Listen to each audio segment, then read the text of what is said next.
नमस्कार। प्रस्तुत है आज का चिंतन। भावनाओं की भटकन युवाओं के जीवन की आम बात है। ज़्यादातर युवा प्यार की तलाश में किसी हम उम्र अपने की खोज में भटक रहे हैं। अंतस की भावनात्मक अतृप्ति उन्हें जिंदगी की रपटीली फिसलन भरी राहों पर दौड़ाती और चोटिल करती रहती है। मनश्चिकित्सक अरविंद ब्रूटा का कहना है कि युवाओं की यह मनोवैज्ञानिक समस्या आज सघन एवं व्यापक होकर सामाजिक समस्या का रूप ले चुकी है।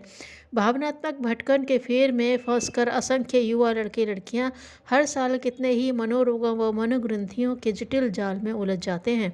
इस चक्कर में न केवल उनकी प्रतिभा कुंठित होती है बल्कि कैरियर भी तबाह हो जाता है। अनेक प्रतिभाएं बीच राह में ही दम तोड़ देती हैं। जो मानव मन के जानकार हैं उनकी नज़र में यह भावनात्मक भटकन जमाने के चलन के अलावा कुछ और भी है। इस कुछ और का दायरा उनकी मानसिक प्रकृति एवं पारिवारिक वातावरण में फैला है। मनोविशेषज्ञों का मानना है कि इस भावनात्मक भटकन के बीज प्रायः बचपन में ही पड़ जाते हैं। घरों में यह देखा जाता है कि माँ बाप अपने क्रियाकलापों या आपसी कलह में उलझे रहते हैं। इस सब में बच्चों की सुकोमल भावनाएं नज़रअंदाज होती हैं। यदि बच्चे कुछ कहते भी हैं तो उन्हें तीखी झिड़कियां या कटुक्तियां सुननी पड़ती हैं। गुजरे दशकों में यह स्थिति नहीं थी। एकल परिवारों के चलन का इतना जोर न था। संयुक्त परिवार होने के कारण माँ बाप के डांटे फटकारे गए बच्चे दादा दादी बाबा या चाचा चाची के द्वारा दुलार लिए जाते थे। अब स्थिति बदल गई है। न केवल परिवार एकल हुए हैं बल्कि माता पिता भी अपनी महत्वाकांक्षाओं के चलते ज़्यादा एकाकी हुए हैं। उनके बीच की भावनात्मक दूरियां किन्हीं न किन्हीं कारणों से बढ़ी हैं। पिता को बाहर और दफ्तर में काम से फुर्सत नहीं है। रही बात माँ की, सो वो अपना समय किटी पार्टियों में अथवा टीवी चैनलों के सामने रिमोट से खेलते हुए बिताना ज़्यादा पसंद करती हैं। उनके बच्चों की प्यार पाने की चाहत कहीं अंदर ही अंदर दम घुमड़ती रहती है। इसे पूरा करने के लिए बाहर साथी तलाशते हैं। यह तलाश उन्हें समय से पहले युवा चाहतों की ओर धकेल देती है। बदलते ज़माने के साथ प्यार की परिभाषा भी बदली है। प्यार अब दिलों की धड़कन व मानसिक कल्पनाओं तक सीमित नहीं रहा। अब यह देह के स्पंदनों एवं स्पर्श में उतर आया है। गुजरे दशकों में प्यार करने वाले कविताओं, पत्रों एवं संवेदनशील संवादों तक सीमित रहते थे, पर आज ऐसा नहीं रहा। अब तो फिल्मों, सीरियलों, म्यूज़िक एल्बमों ने देह को प्यार का प्रधान आधार बना दिया है।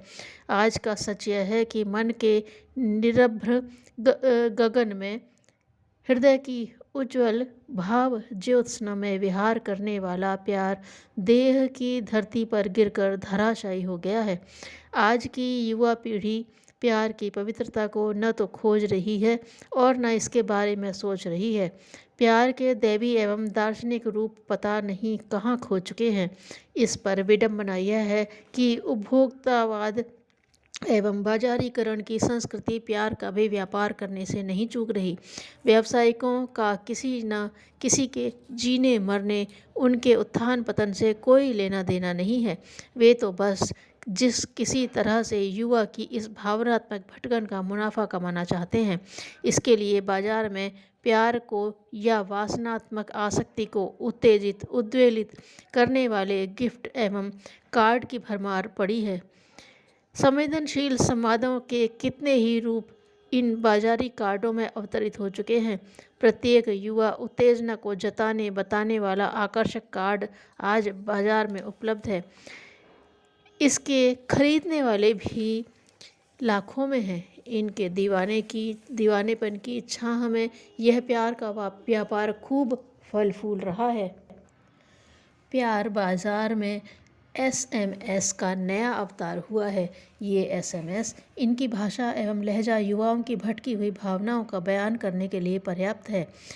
युवाओं द्वारा SMS के जरिए भेजे जाने वाले चुटकुलों में 50% अश्लील होते हैं। लड़कों की बराबरी करने के फेर में लड़कियां भी इसमें काफ़ी बोल्ड होकर दाखिल हुई हैं। ये अपना परिचय रोमांटिक शब्दों में देने से नहीं चूकती। एसएमएस के संदेशों का सृजन करने वालों ने अपनी ही एक विशिष्ट भाषा एवं शब्दावली ईजाद की है। इसका स्वरूप बहुतायत में कुछ ऐसा है जिसे अपने गरिमामय साहित्य में व्यक्त नहीं किया जा सकता। इस संबंध में जूनियर रिसर्च संस्था ने काफ़ी खोजबीन की है। इसके विश्लेषकों ने इस संबंध में पर्याप्त तथ्य इकट्ठे किए हैं। इनका कहना है कि मोबाइल अश्लीलता का कारोबार साल 2005 में $500 बिलियन अर्थात 2300 करोड़ रुपए का था। आज कई हजार करोड़ तक पहुंच गया है। एसएमएस की नई तकनीक में संदेश नहीं, चित्र भेजने की भी व्यवस्था है। ये चित्र कैसे होते हैं, इसकी चित्रकथा बीच बीच में अखबारों में प्रकाशित होती रहती है। इसका विस्तार यहाँ न दिया जाए वही उचित है। आज का सच यह है कि युवा भावनाओं की भटकन को व्यापार में परिवर्तित करने वाली एक समूची अर्थव्यवस्था चल रही है, जिसके कई विकृत रूप इस कारोबार का हिस्सा बने हुए हैं। मज़े की बात यह है कि कारोबार दिन पर दिन फल फूल रहा है। इसमें रोज़ नई जहरीली कोपलें एवं कलियां निकल रही हैं। भटकी हुई युवा भावनाओं का यह विष आज के बाजार में कई आकर्षक नामों, रूपों एवं पैकों में उपलब्ध है।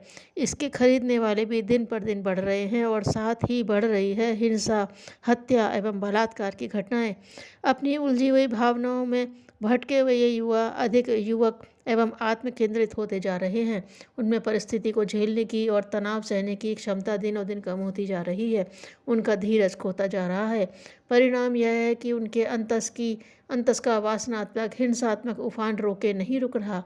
अपनी इस असहनीय स्थिति के कारण ये बड़े ही जल्दी बलात्कार करने या फिर मरने मारने पर उतारू हो जाते हैं। वातावरण में गूंज रहे गीत, संगीत, फिल्मी दृश्य उन्हें ऐसा करने के लिए उत्तेजित करते एवं उकसाते हैं। युवावस्था में भावनाओं की भटकन जमाने का सच होने के साथ आयु का सच भी है। इस सच से सामान्य जन ही नहीं, महामानव भी रूबरू हुए हैं, लेकिन वे जल्द ही विकृति से प्रकृति की ओर लौट आए। महात्मा गांधी की जीवन कथा में उनके भावनात्मक उद्वेलन, तनाव, विक्षोभ एवं वासनात्मक आकुलता के कई शब्द चित्र हैं, पर उनके अंतस की ईश्वर निष्ठा ने अंततोगत्वा उन्हें सन्मार्ग का साधक बना दिया। गुरुकुल कांगड़ी विश्वविद्यालय के संस्थापक आर्य समाज के स्वामी श्रद्धानंद अपनी युवावस्था में भावनात्मक भटकन के फेर में फंसे थे, लेकिन जल्दी ही वे इससे उभर गए। प्रसिद्ध क्रांतिकारी राम प्रसाद बिस्मिल भी किशोर वय में ऐसी ही हालत के शिकार हुए थे, परंतु वे जल्दी ही संभल गए। इन सब महामानवों के भटकन का कारण यौवन का शुरुआती उफान एवं कुसंग जरूर रहा, परंतु अध्यात्म निष्ठा एवं सार्थक जीवन दृष्टिकोण उन्हें सन्मार्ग पर ले आई। आज के युवा की ज़रूरत भी कुछ ऐसी ही है। उनके अंधेरों में रोशनी के चिराग जलाए जाने चाहिए। अच्छा तो यह हो कि विवेकवान युवा स्वयं ही यह अभियान रचाएं। विष तो बहुत हो चुका, अब तो अमृत की धाराएं प्रवाहित करने की ज़रूरत है।